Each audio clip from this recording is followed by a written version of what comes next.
ሰብሊ ለኤላ እንዴት አድርጋ ፍቅሯን መግለጽ እንዳለባት ግራ ገብቷታል። በዚህ በኩል የአልሚ ጉዳይ ያስጨንቃታል። ኤላን የቀረበችው ሰብሊ ለአልሚ ልታጣብስ እንጂ ለራሷ አይደለም። ነገር ግን ራሷ በፍቅሩ ወደቀችበት። አሰላሙ አለይኩም ወራህመቱላሂ ወበረካቱ። ውድና የተከበራችሁ የፍቅር ጎጆ ቤተሰቦች እንዴት አደራችሁ? እንዴት ዋላችሁ? ሁላችሁንም እንደ ሰዓት አቆጣጠራችሁ ሰላም ሰላም ብያለሁ። ዛሬ ይዤላችሁ የመጣሁት የኤላና የሰብለን ፍቅር ማለት ነው ክፍል 27 ነው ማለት ነው። እነሆ እንድትከታተሉኝ በአክብሮት ጋብዛለሁ ማለት ነው።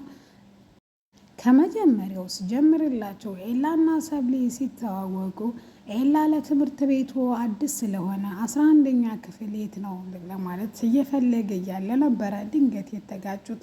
እሷም በጆን ተጣልታና ተበሳይታ እየሄደ ስለነበረ አይን ሀያይም ስትል ያንቺ አይን በሚባል ጭቅጭቅና ጠብ ነበረ። ትንሽ ከተሰዳደቡ በኋላ በጣም ይቅርታ የኔ ቆንጆ፣ እኔ እኮ ለዚህ ለትምህርት ቤት 11ኛ ክፍል አዲስ ነኝ እናም እንድታሳይ ነበር ሲላት፣ እሷ ተበሳይታ ስለነበረ ሂድና ፈልገው እኔ ምን አቅልሃለሁ ደግሞ ይሄ ምን አይነት ጠበሳ ነው በማለት አሬ እኔ ቆንጆ እኔ ልጠብስሽ ፈልጌ አይደለም የምርም ስለማላቀው ነው ይላታል። እሷም ስላላመነችው ትታው ትሄዳለች። ኤላም ፈልጎ ሲያገኘው አንድ ክፍል መሆናቸውን ያያን። እሷም ወይም ጓደኛዋ ደግሞ አልሚ ግን ልክ እንዳየችው በፍቅሩ ትወድቃለች። ሰብልዬ ይሄ ልጅ እንዴት ነው የሚያምረው! እስቲ አረ ከኔ ጋር እኮ ተጋይተን ተጣላን ስትለው፣ አይ በቃ ካወራችሁ ማን አንቺ ይቅርታ ጠይቂውና በዛው እንተዋወቀው ወይም ጓደኛ እናድርገው። አዲስ ነው፣ በጣም ቆንጆ ነው፣ ጀንታላ ነው፣ ቁመናው አለው፣ በዛ ላይ ቆንጆ ነው፣ ጸጉሩ፣ ቁመናው፣ ደረቱ እያለች ልታስተባብላት ሞክረች።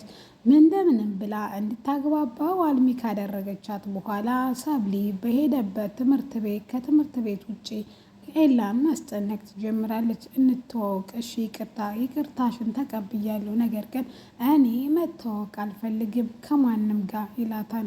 እሷም ይቅርታዬን ታተቀበልከኝና ጓደኛዬ እንድኮን ካልፈቀድክ ፈጽሞ አልተውህም ትለዋለች።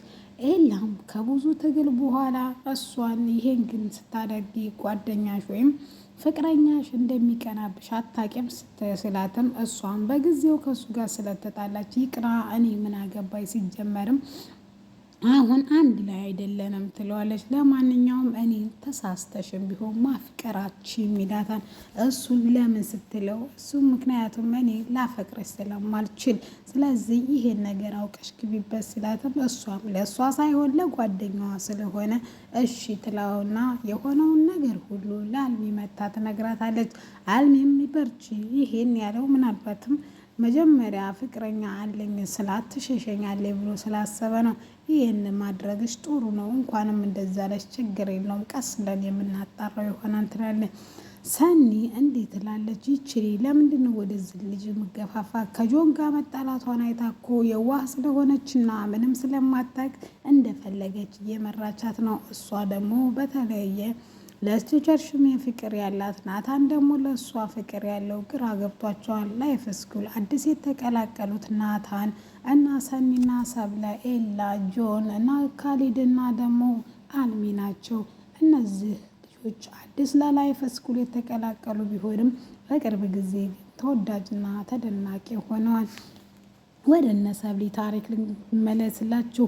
ሰብልዬ እንግዲህ ዛሬም ነገም ስትል ከጓደኛዋ አንትታ እሷ ልታፈቅረው ችላለች። መጨረሻም ነገር ግን ይሄ ነገር ሳይገባትና በጭቅጭቅና በንትን አልሚን አስታውቃ ፍቅረኛዋ እንዲሆን ወይም ከዚህ በኋላ ያለው ነገር ያንቺ ነው ስትላትም፣ እሱ ግን ከአንቺ ጋር ነው እና የተዋወቅኩት መቼም ከአንቺ ጋር ጓደኛዬ ነሽ ይላታል። እሷም በመካከል ከጆን ጋር ስለተታረቀች አልፈልግም ብለው ነበረ። ነገር ግን ከዛሬ ከነገ የሚጨቃጨቁና የሚዋደዱ ፍቅረኛሞች ሆነው ቁጭ ብለዋል። ሳይኖር ሲቀር ይደብራታል። መቶ ቢሰድባትና ቢጨቃጨቁ ወይም ብትሰድበው ደስ ይላታል። አንድ ቀን ሁላችሁም ወንዶች አንድ አይነት ናችሁ ብላ ምክንያቱም እንድታስታውስ ጥሩ ነው። እሷ ያስታወሰችው ተሳስተሽም ቢሆን እንዳታፈቅረኝ ሲላት፣ እሷ ማፍቀሯ እንደገባት በጥፊ ልትለው ስትል እጇን ይዛትና እኔ ኤላ ላይ ተሳስተሽ እንኳን እጅሽማ ማንሳታችን አለያ ሰብሬ ነው የምጥልልሽ ትለዋለች። እሱም እጄን ልቀቀኝና ልሂድ ብትለውም እሱ ግን የምለቅሽ ሁለተኛ እጅሽን እኔ ላይ ከዛም ነጥቃው ትሄዳለች። ሰብሊ ምንም ብትበሳጭና ከአልሚ ጋር ያላቸውን ቅርርብነት ስታይ ደግሞ እሱ ለማስቀናትም ሲሆን ከአልሚ ጋር ሲሆን እሷ ግን መቅናት ትጀምራለች። ሻይ ቡና ሲሉ ተደብቃቸው ታያለች። ሰኒ ይሄን ያየችው እየተከታተለኝ ለምን ልብሽን አታዳምጭም? እንዳፈቀርሽው ለምን አትነግሪውም? ትላታለች። እኔ መቼም ቢሆን እሱን አላፈቅረውም በምድር ላይ ራሱ እሱ ቢቀር እኔ መቼም ላፈቅረው አልችልም ትላለች። ሰኒና ኤላ አንድ ነገር አሰቡ። ለምን ሰብሊን የምታፈቅርህና የማታፈቅርህ እንደሆነ ለማረጋገጥ ለምን ካንተ ጋር እኔ እናንተ ፍቅረኛሞች አንሆንም? እሱም ልቡ ስለከጀላትና ስለፈለጋት እሺ ብሎ ከሰኒ ጋር ፍቅር ጀመሩ። ማለት የውሸት ፍቅር። እሷም ትበሳጫለች። የውሸት ነው፣ እኔን ለማስቀናት ነው። አንቺ ፍቅረኛለች፣ ለምንድን ነው የምናስቀናሽ? ታፈቅረዋለች ስትላትም መልስ ጠፋትና በብስጭት ወደኋላ ተመልሳ ትሄዳለች። እሱም ስትበሳጭ እኮ ቶሎ ታረጃለሽ የኔ ቆንጆ እያለ ያበሳጫታል። አንድ ቀንም እንዲህ በማለት እንትናለት እሱም ጓደኝነቴን ካልፈለግሽ አሁን ያለን ኤግዛም እንድታግዥኝ እፈልጋለሁ። ከዛ በኋላ በደረሽበት አልደርስም፣ በደረስኩበት እንዳደርሽ ይላታል። እሷም እሺ ትልና ትስማማለች። አልሚም እንድትስማማ ያደርጋታል። ጆን፣ አልሚ፣ ካሊድ ደግሞ እሷና ኤላን ለመለያየት አንድ ላይ እየሰሩ እንደሆነ ሰብለ ምንም አታውቅም። የሆነውን ሁሉ ለሰብለ ለአልሚ መታ ትነግራታለች። ሰብሊ ደግሞ የነገረቻትን ለጆን ሄዳ አልሚ ትነግራለች። ፍቅራቸውን እንደዚህ እያሉ ሊያጠፉትን ቢሞክሩም ነገር ግን ሰብሊ ራሷ ልቧ ከኤላ ጋር ሆና ከንትና ጋር አለሁ የምትለው የጆግ ነገር እያስጠላትና አሁን እውነቱ የገባት ይመስለኛል። ቲቸር በቃሉና ቲቸር ሽሜ እናም እንዲሁም ሰኒ ደግሞ እንዲህ በማለት ይጀምራሉ። ይችሊ ለምንድን ነው ትምህርት ቤት ወይም ክላስ የምትመላለሰው? ቲቸር ሽሜ ከሌለ የማትገባው በማለት ሰኒንም እንትን ይላሉ። አስጠን ይፈልጋለሁ በማለት ቲቸር ሽሜም ጋሽ እያለ ትመላለሳለች። ይሄ ሁሉ የሆነ ግን ቲቸር ሽሜ ምንም ነገር አልገባውም ነበረ። እሱ ግን የሚያፈቅረው ልጅ ወይም አስተማሪ ያለች ፍቅሩን እንዴት መግለጽ እንዳለበት ግራ ገብቶት ቁጭ ብሏን። ቲቸር በቃሉ ደግሞ እኔ ለዚህ ትምህርት ቤት 10 ዓመት አገልግያለሁ፣ የሚያፈቅረኝም የማፈቅራትም አልመጣችም፣ የኔ የት ናት በማለት ያስቃቸውና ፈገግ ያስብላቸዋል።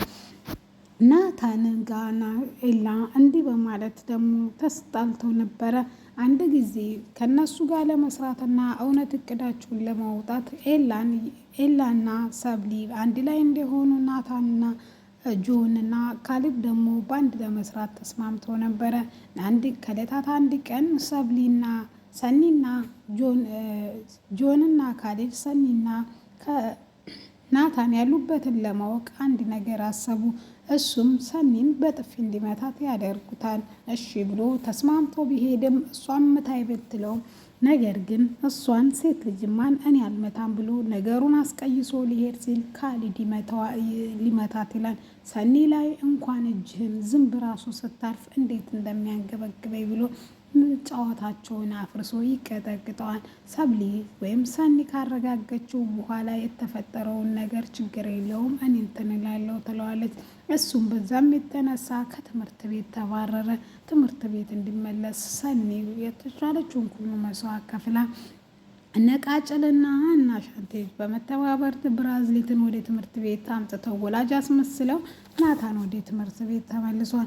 ተለይታት አንድ ቀን ቃጭል የምትባል ልጅ ጓደኛ እንዳለችው እና በጣም ፒስ እንደሆኑ ስታቅ፣ ሰኒ ደግሞ በተረፈ ያላወቀችው ፍቅሯ ፍቅር እንደሆነ ወይም ጓደኝነት እያለች የነበረው ፍቅር እንደሆነ ገባት። ቲቸር ሽሜ ጋ ዝም ብላ ያይን ፍቅር እንጂ ልቧ ያለው ከናታን ጋር እንደሆነ ገባት። ይሄን ሁሉ ስታረግ ግን ሰኒ ለሰብሊ ሁሉንም ነገር ትነግራታለች። ነገር ግን ፍቅሬን ብገልጽለት ጥሎኝ ይሄዳን በማለት ስጋት ውስጥ ነው ያለችው። እሱም እህትነቷን አጣለሁ በማለት እሱም ስጋት ውስጥ ነው ያለው።